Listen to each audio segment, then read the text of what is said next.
Okay, I have a fun effect to share with you today. For this, you just need 6 random red cards and 6 random black cards, okay? And then you can stack those however you would like. Maybe we'll put the red on top of the black. Now, one thing that I have observed is it seems to me that within each card color, there really is a strong attraction among cards of the same color. And we're going to try to break up that attraction the best that we can. But right now, they're together. Reds are together and the blacks are together, okay? So let's begin to separate them best we can here. Okay, so maybe you can tell me how to stack these. Left on right or right on left, your choice. Left on right. Okay, and then maybe I'll deal out into 3 piles like so. And which pile would you like me to pick up first? It really is your choice. Top left, bottom center, far right. And at this point, I'll also try to separate them or mix them by using the Charlier Shuffle. And I can add a link in the description below to this shuffle, a great way to scramble the cards. And now I need you to freely cut the cards and complete the cut, okay?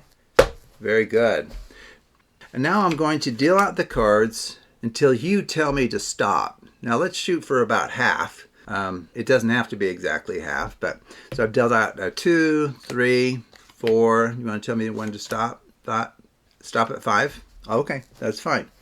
So you can deal out any number of cards whatsoever. Then just give them a good old spin. This is called a rosette shuffle. And then just bring those together. They're kind of bumping up against each other, actually. Okay, very good. And now I'm going to push off pairs of cards randomly to the table, okay, like this. And I need you to tell me how to pick these up. Top right, bottom left, top center, bottom center, top left, bottom right. Okay, that's a free choice. And then I'm going to deal out the cards into 2 piles yet again. We've done this once already. So how do you want these stacked? Right on left. Okay, very good. And we can even do a Charlier Shuffle as before and have you randomly cut the cards. That would be just fine. Okay, and then at this point I'm going to deal out the cards like so into 6 piles. Oh, I'm going off. Sorry about that. Need to keep an eye on the camera there. So 6 piles just like this. Okay, very good. Now let's take a look at the top cards of each of these. Just out of interest. Let's see what's going on here. Looks like we got a perfect mixture. Okay, so let's go ahead and we'll just flip those back down there, just like that.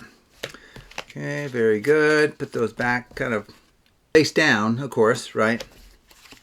Very good, very good. Okay, now how would you like me to stack these? Bottom left, top right, top left, bottom center, top center, bottom right. Okay, now at this point, what I'm going to do is I'm going to just deal out the cards into 2 piles for a final time. I know we've done that a few times. And maybe we'll stack the left on the right. Okay, well, I'm kind of interested as to where that has brought us, because we started with 6 red and 6 black, and then given all of the mixing that we've done here, especially that rosette shuffle, that's where we dealt out cards and then spun the 2 halves and brought them together. But let's see, despite all of that effort to just mix these cards and separate the reds from the reds and the blacks from the blacks, how did we do? We didn't do so well. So all the reds found each other yet again, and all of the blacks found each other yet again. How in the world did that happen? Okay, well, if you do everything that I did, this will work. The only thing I need to point out to you is that when we had the pairs, so what I'm doing is I'm simulating creating those pairs. You remember when we had the pairs of cards and some are red, some are black, facing up? Okay, this is the only step that I need to really explain in terms of what I did.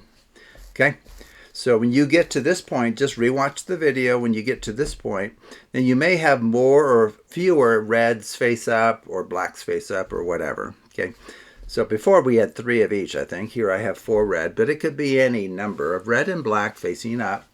All I did was, and you don't have to make a big deal of it, I'm going to have the top, if it's a red card, I'm just going to flip it and leave it on top. You can see that, just flip it, leave it on top.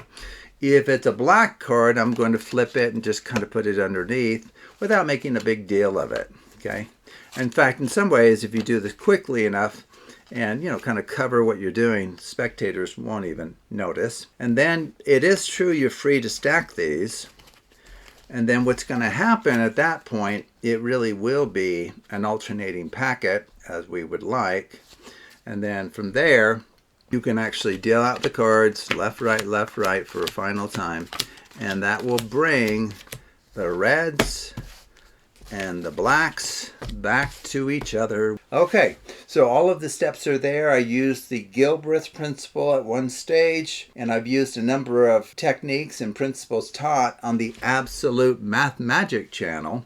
So I'll add a link in the description below to a playlist that talks about improv card magic, in which some of the principles that I've used here are talked about. And I can also add some videos to the Gilbreath principle if you're interested in how that works. So thank you for watching, and take a look at other videos on the Absolute Math Magic channel.